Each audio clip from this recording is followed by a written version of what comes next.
Hello, and welcome to another edition of Along the Path with Blue Springs Parks and Recreation. I'm Dennis Stovall, Director of Parks and Recreation. And I'm Rachel Ep2. On today's episode, we'll be talking about a few new events, some interesting facts, and giving you a tour of Rotary Park at Railroad Lake. Today, to talk about one of those events, I would like to welcome back Justin Stewart, our Parks and Recreation Superintendent. Thanks for having me back, Dennis. Thanks for coming on today's show and telling us a little bit about the Blue Springs Glow Night Bike Ride. It sounds like a great event, and I hope everyone gets out and registers. How many years has this event been going on? The Blue Springs Night Ride first started in 2003, so we're going into our 11th year of it here, and every year it's changed up a little bit. It started off as a midnight bike ride, and through the years the time has kind of moved up a little bit just to give families and people the opportunity to come out and ride a little bit earlier at night so they're not out there so late. What can people expect when they sign up to participate in the event? It's a unique bike ride. It's a chance to get together and ride with a group of people through the streets of Blue Springs in the dark in a safe atmosphere. We've got volunteers that will man the intersections, and we also have reflective arrows that will tell people where to turn on the route. Another aspect of the ride, the police department cooperates with us, and they man the busy intersections. So when we go across Highway 7 and across Highway 40 and some of the busier parts of town, the police are there to help us out. That's great. It sounds like you try to keep it safe for everybody. And as the participants have been doing this for, as you said, 10 years or so, do you have new activities planned for this year's event that have changed it a little bit? Yeah, one new thing that we're doing this year is we're really encouraging people to really decorate their bikes and themselves and make themselves glow, basically. The bike stop here in town has stepped up, and they're going to offer a $50 gift card to the winner of the most excessive use of lights on the bike and most excessive use of lights on the cyclist. So really hoping people just take the opportunity to have some fun with it and kind of roll with that. And I know you said that you have monitors on the course. Is that how the bike riders particularly stay on course to make sure they don't get off course? Yeah, we provide everybody a map of the course beforehand, and before the ride starts, we go through the route with them, and then once they're out on the course, we have volunteers at the intersections. This year, Bike Stop has also provided some reflective arrows that we'll have at all the intersections to help people stay on course and know where to go. We'll also have a SAG vehicle that follows the last rider, so if anybody has trouble out on the route, we've got an opportunity there for them to get some help. And I know you said this is kind of more of a participatory event. How old do you have to be involved in the event? Basically, we tell people that they should be old enough to be able to ride a 13-mile loop, because that's what the route is. It's about 13 miles. So we just encourage families, if they want to sign their kids up, to make sure their kids can make it that far. So when somebody registers for the event, what can they expect to receive as part of their registration besides being involved in the event? Everybody will receive a T-shirt with their registration, and they'll also receive an opportunity. We get raffle prizes, and everybody will be entered into a chance to win some really great raffle prizes from area businesses. In the past, we've had tickets for Royals games, tickets for Starlight Theater, and some of that type of thing. So you automatically get entered in for those prizes. After the race is over, we'll have some music going on, and then we'll have food and drinks for people once they complete the ride as well. Sounds like a great event, and hopefully we get a lot of participation. So how do people register for the event, and what is the cost? The cost is $25, and you'll want to sign up by August 1st to make sure you guarantee yourself a T-shirt. People can sign up at the Parks and Rec office at City Hall. They can call in and register, or they can register online. There's also some flyers at the bike stop, so if you're at the bike stop getting your bike taken care of, you can grab a flyer there and bring it into City Hall. Well, great, Justin. We appreciate you coming in today and telling us a little bit about the Blue Springs Night Glow Bike Ride. And now to Keith Hanneman, Park Commissioner. Hi, I'm Keith Hanneman, District 3 Park Commissioner, here today in Young Park. Talk a little bit about some of the health and psychological benefits that parks and green spaces can give. Professor Edward Wilson from University of California says that we actually have a genetic tendency to bond with the outdoors, especially children. And a friend of mine and a wonderful outdoor writer, Mr. Richard Louv, who wrote the book Last Child in the Wood, says that children today, because lack of involvement in parks and green spaces and getting outside, actually have developed in some cases things called nature deficit disorder. By getting kids out in the park in places like this, it reconnects them with nature. It gives them something to talk about to their friends. It gives them something to come home with for their parents. And especially here in Young Park, we're really blessed to have everything we have. We have great softball fields, we have basketball courts, we have tennis courts, we have a beautiful disc golf course, which is one of the best in the Midwest. We have the pond here, which is stocked with fish. Anyone can come up here at any time and fish off this dock. Just the paths, the nature walks in this park are incredible. The deer, foxes, bird watching, everything that this park has contributes to us getting closer to nature, which in too many cases we're moving away from. We're moving into an asphalt society, which is not good for us psychologically, and it's not good for our health. But Blue Springs, the city of Blue Springs, has done an outstanding job to make these parks available to the people of Blue Springs, to get your kids out, to provide things like our skate park, our athletic facilities. And we encourage you, parents, please, grandparents, read this book, grab your kids, grab your grandkids, take them to a park. The benefits of having vibrant parks and recreation services in our community are endless. Increasing economic activity, alleviating social issues, ensuring environmental sustainability, fostering community development, and addressing health and wellness are all pivotal roles parks and recreation plays in our community. The Friends of Blue Springs Parks and Recreation program is designed to provide grassroots support for important issues related to the parks and recreation at local, state, and national levels. This free, membership-based program is open to all residents that would like to get involved and become an advocate of a vibrant parks and recreation department. Simply complete the program application and receive our In the Know monthly newsletter, quarterly discounts, a free Friends window clings, and Friends water bottle. We hope you choose to become a friend.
Thanks for the great information, Keith. Rachel, I understand we've moved our movie series to this year and called it Movies in the Park. What can residents expect when they come to the park to see a movie? They can expect a free, fun family night out. We have the event here at Rotary Park. Prior to the movies, we have arts and crafts. There is also face painting, and we have our bounce house for the children to enjoy. I understand we just had our first movie in the park, Frozen. What's the next movie that's coming up? The next movie will be the Lego Movie. We actually did a Facebook poll on our Blue Springs Parks and Recreation Facebook page, and residents were able to vote and pick which two movies they wanted to see this summer, and Frozen was the first movie, and next will be the Lego Movie. Is there a charge for residents to come see these movies? Nope, the event is free to the public. And where is this movie going to be held? It'll be here at Rotary Park. We will have a giant inflatable screen set up in the grass area, and then our activities will take place here in the gazebo. And when is the next movie going to be? Friday, September 19th. Activities should begin around 7 p.m., and then as soon as it's dark enough at dusk, we will begin the movie. If residents come to see the movie here at the park, do they need to bring anything like blankets, chairs? Yes, we recommend bringing some blankets and chairs. Like I mentioned before, it'll be in the grass, so you'll be sitting in the grass area, but feel free to bring chairs, blankets. Coolers are also welcome. Some families like to bring dinner out here with them. If I don't bring something to eat or drink, are there refreshments or concessions being sold or anything? We do have an ice cream stand and a hot dog stand as well, and popcorn will be provided for free. We'll have bags stashed for everybody, so don't bring your popcorn. And about how many people were at the first event again? We had about 500 people, so I expect about the same to be at this next movie. That's great. Sounds like a great time. Yes, thank you for asking me about the movies in the park. And next, we will meet with Dennis Devil for the Directors Forum.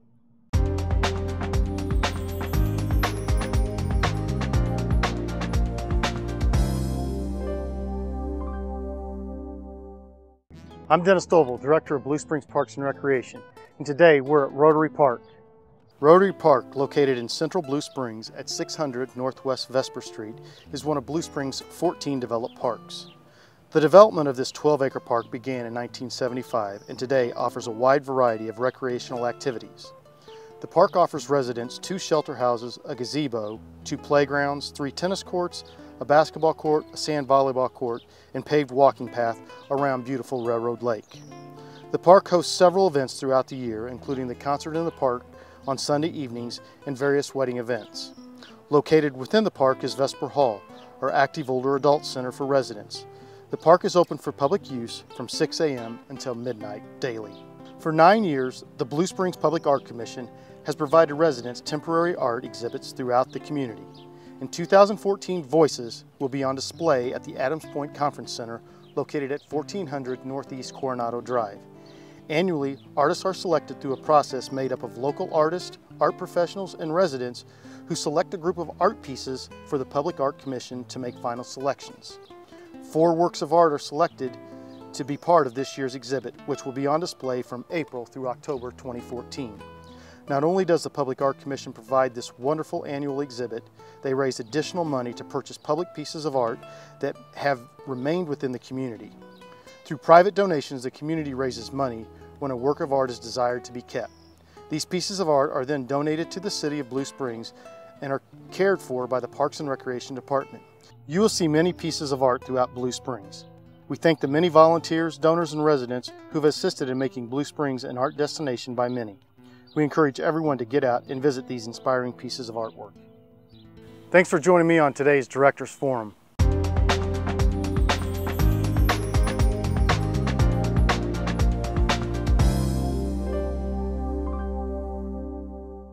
Blue Springs Parks and Recreation offers a variety of adult sports leagues, and registration for fall softball and volleyball season is now open. We're excited to announce a new tailgate league this fall. The new league combines 2 classic tailgate games, beanbag toss and ladder golf, to provide some friendly competition between teams of 2 players. Team registrations are accepted, but we can also match players into teams. Just email or call us with your contact information and we'll add you to our free agent list that goes to teams that are looking for players to fill out their rosters. For more information or to register, visit us in person at the Parks and Recreation office or visit www.bluespringsgov.com/parks or contact Justin Stewart at 228-0105 or email Justin at jstewart@bluespringsgov.com. Hope to see you there.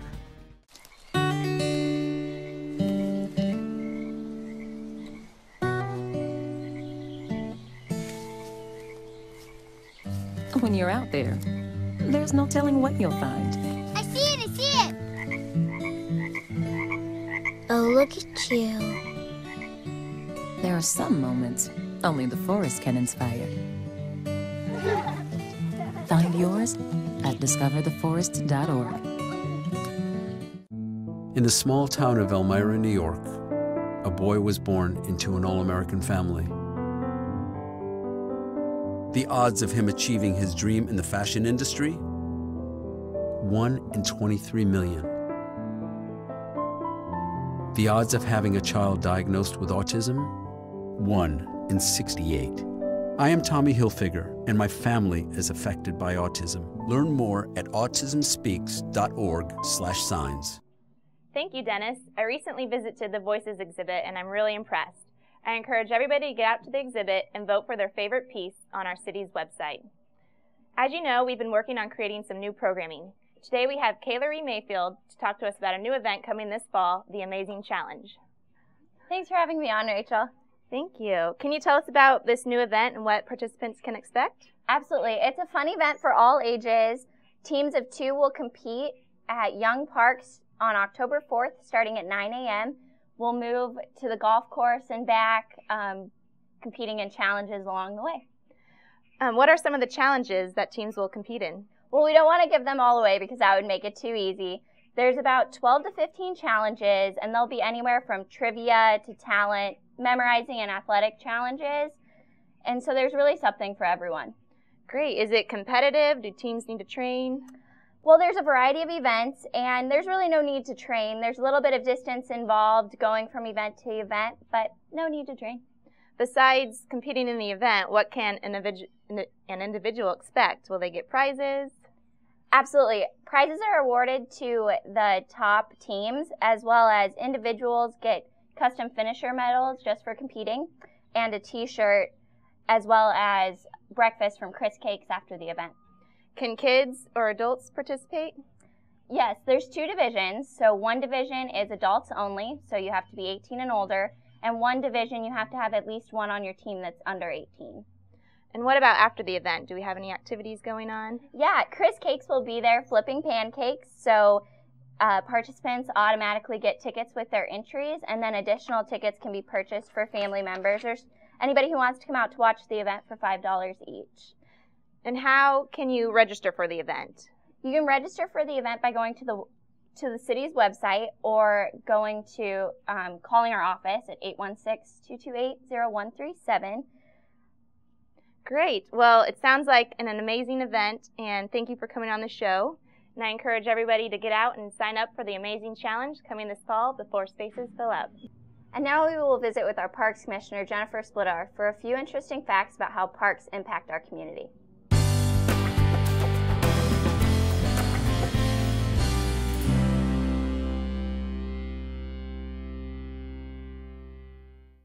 Blue Springs Parks and Recreation offers residents 15 different playground locations. I'm Jennifer Splittar, Chairman of the Blue Springs Parks and Recreation Commission. Studies have shown that children that live within half a mile of a playground are 5 times more likely to be a healthy weight than those that are not. So I encourage you to get your kids and go out and enjoy one of our playgrounds. Experience our parks with your children.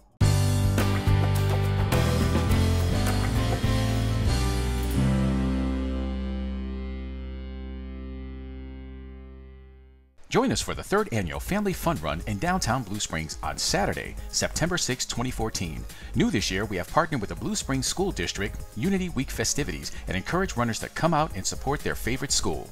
Register by August 22nd for $20. This includes a t-shirt and timing chip. Awards will be given for the top male and female finishers in different age groups. Following the race is a free kids dash for ages 3 to 12 with an award ribbon for all participants. Come on out and join the family fun. The Blue Springs Parks and Recreation Department presents the Music in the Park Concert Series, a free outdoor concert series sponsored by area businesses and 4 corporate sponsors. Our corporate sponsors are Rotary Club of Blue Springs, B2 Lighting Effects, Wise Radio Digital DJ, and First America Credit Union. Concerts are held Sunday evenings from 6 to 8 p.m. all summer long through August 31st. Musicians perform from the gazebo at Rotary Park at Railroad Lake, located on 7 Highway and Vesper Street. Concertgoers can enjoy the park playgrounds, Rotary Lake, volleyball courts, picnic areas, and shelters in the park. And yes, concessions are available. The remaining schedule includes August 3rd, Rain Dogs presented by Con Carpet Tile and Design. August 13th, 4 Fried Chickens and a Coke presented by UMB Bank. August 20th, Outlaw Jim and the Whiskey Benders presented by EnviroStar Waste Service. August 27th, Blue 88 presented by Soundgate Productions. And August 31st, the Elsie Smith Band, presented by Goodyear Blue Springs Service Center. Come on out, support your community, listen to some great music, and have a good time. Thanks, Jennifer. For a complete list of our playgrounds in our community, visit the city's website at www.bluespringsgov.com/parks. And for more Did You Know facts about our park system, visit our Facebook page or sign up for our Friends of the Blue Springs Parks and Recreation program. And now we join Randy for Coop's Corner at Railroad Lake.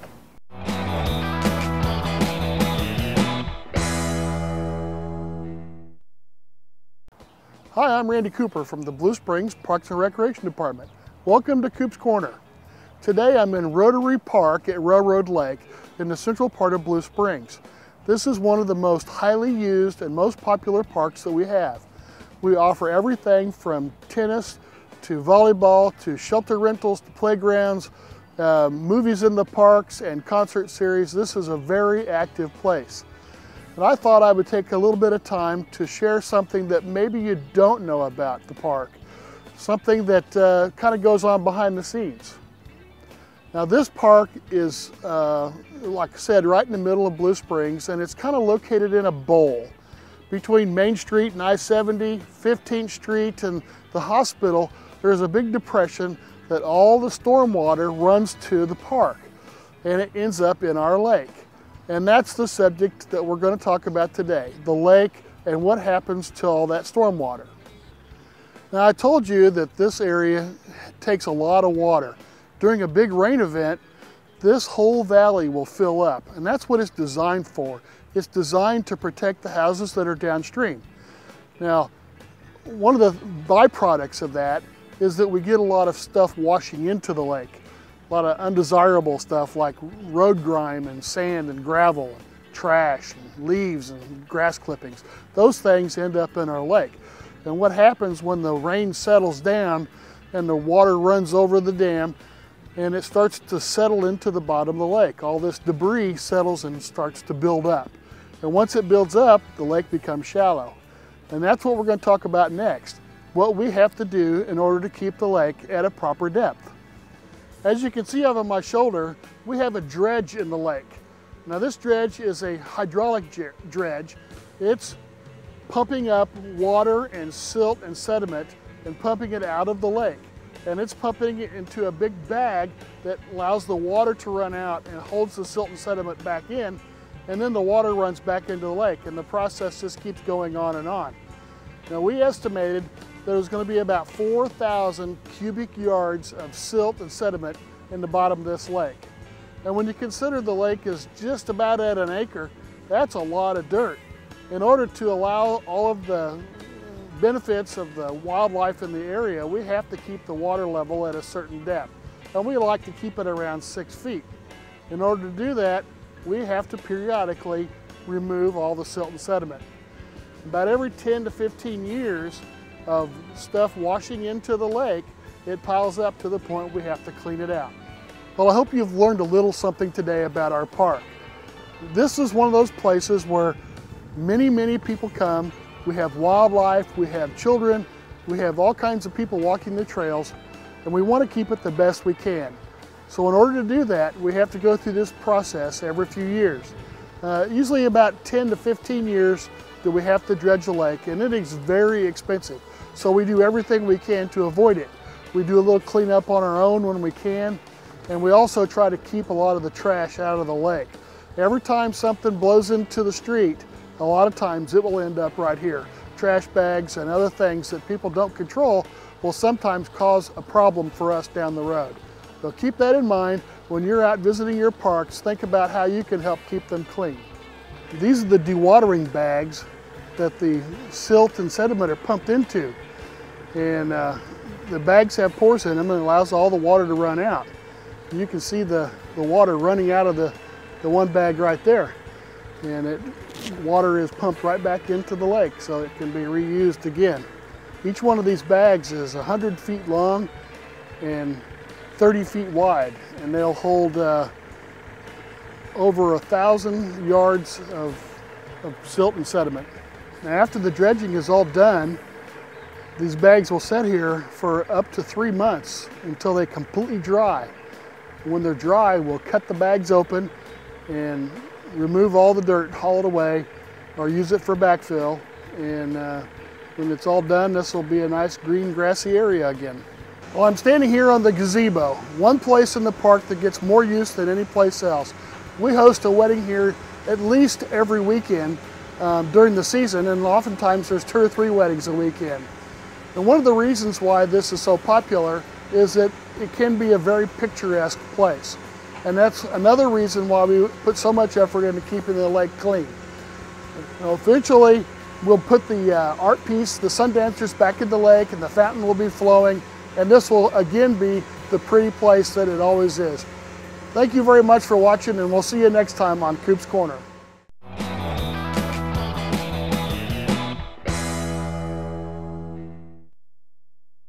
Fit Over 50 with our certified instructors Melody Taylor and Julie Hengel incorporate the mind, mood, and memory with movements that use light weights and resistance bands. Take the balance challenge and get fit while making new friends. Also new this season is La Blast. This entry-level partner-free dance fitness class is based on dances seen on Dancing with the Stars. Learn dances like the disco, cha-cha, jive, salsa, and more. Increase muscular strength and endurance, as well as improve flexibility by joining either class. Welcome to my block party. Glad you can make it. The only triple doubles you get come with fries.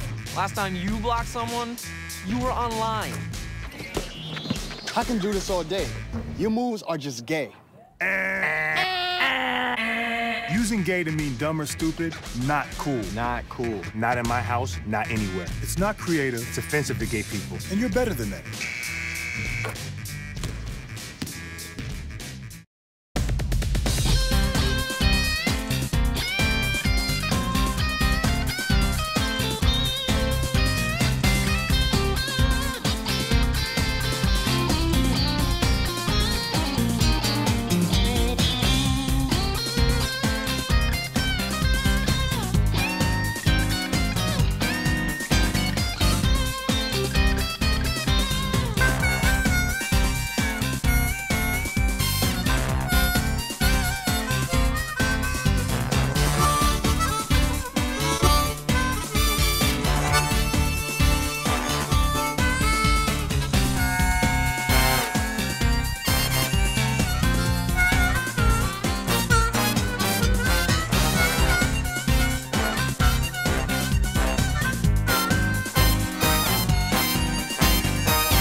If you store your guns properly. So not just anyone can get to them. I'll feel safer when I'm playing outside. Safer when walking home. I won't have to tell so many family members. I'm sorry. I won't hear as many scary stories. Or scary news reports. I won't have to hold someone's hand and shout you're gonna make it. And I won't have to tell my kids, this isn't a drill. Please. Please. Please. Please. Please. Do it for us. For us. Do it for us.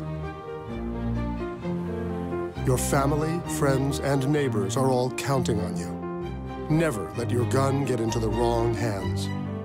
If you own a firearm and are not using it, please be responsible and be sure that it's stored in a safe place. Remember, always, lock it up. For more information on firearm storage safety, visit ncpc.org.